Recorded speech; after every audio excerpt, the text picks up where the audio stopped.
ಸನ್ನಿವೇಶದಲ್ಲಿ. ಸೊ ಹಾಗಾಗಿ ನಾನು ಮತ್ತೆ ಸರ್ಚ್ ಮಾಡಿದೆ. ಇದಲ್ಲ ನನ್ನ ದಾರಿ ಯಾವುದಾಗಿರ್ಬೇಕು, ನನ್ನ ಡೆಸ್ಟಿನಿ ಯಾವುದು ಅನ್ನೋ ನನ್ನ ಕನ್ಫ್ಯೂಷನಲ್ಲಿದ್ದೆ.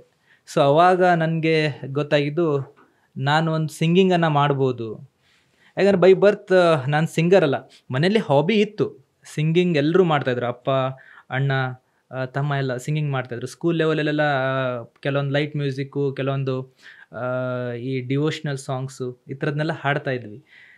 ಆ ಥರ ಹಾಡುವಂಥ ಸಿಚುವೇಷನಲ್ಲಿ ಕಂಪೇರ್ ಟು ಅದರ್ ಸ್ಟೂಡೆಂಟ್ಸ್ ನಾನು ಅವ್ರಿಗಿಂತ ಸ್ವಲ್ಪ ಚೆನ್ನಾಗಿ ಹಾಡ್ತಾ ಇದ್ದೆ. ಅಷ್ಟೇ ನನಗೆ ಗೊತ್ತಿತ್ತು.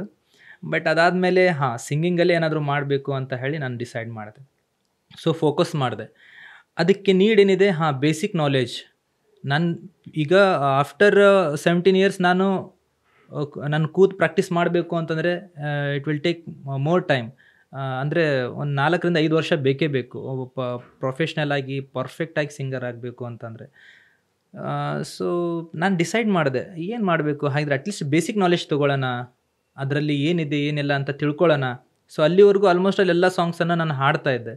ಕನ್ನಡ ಚಿತ್ರರಂಗದ ಎಲ್ಲ ಸಾಂಗ್ಸು, ಹಿಂದಿ ಸಾಂಗ್ಸು, ಈ ತೆಲುಗು ಸಾಂಗ್ಸ್ ಕೆಲವೊಂದನ್ನು ಕೇಳ್ತಾ ಇದ್ದೆ, ಇಂಟ್ರೆಸ್ಟ್ ಇರ್ತಿತ್ತು. ಸೊ ನಾನು ಕ್ಲಾಸಿಕಲ್ ಜಾಯ್ನ್ ಆದೆ. ನಮ್ಮ ಗುರುಗಳು ಕುಮಾರ್ ಸರ್ ಅಂತ ಹೇಳಿ ನನ್ನ ಕ್ಲಾಸಿಕಲಿ ವೋಕಲಿ ಟ್ರೈನ್ ಮಾಡಿದ್ರು. And they are actually very primary school teacher. ನನ್ನ ಅಂದರೆ ಅವರು ಬ್ರಾಹ್ಮಿಣ್ಸ್.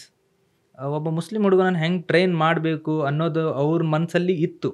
ಬಟ್ ಆದರೆ ನನ್ನ ವೋಕಲ್ ನಾನು ಟ್ರಯಲ್ಗೆ ಅಂತ ಹೇಳಿ ನೀವೊಂದು ಹಾಡು ಹಾಡಪ್ಪ ಅಂತ ಹೇಳಿ ಕೀಬೋರ್ಡ್ ಕೀಸ್ ಹಿಡಿದಾಗ ನಾನೊಂದು ಸಾಂಗ್ ಹಾಡಿದೆ. ಅದಿನ್ನೂ ನೆನಪಿದೆ ನನಗೆ. ಹಾಡ್ಬೋದಾ ಆ ಸಾಂಗನ್ನು? ಖಂಡಿತ ಹಾಡಿ. ತಾಯಿ ತಂದೆಯ ಬಿಟ್ಟು ತಪವ ಮಾಡಲು ಬಹುದು, ತಾಯಿ ತಂದೆಯ ಬಿಟ್ಟು ತಪವ ಮಾಡಲು ಬಹುದು, ದಾಯಾದಿ ಬಂಧುಗಳ ಬಿಡಲು ಬಹುದು.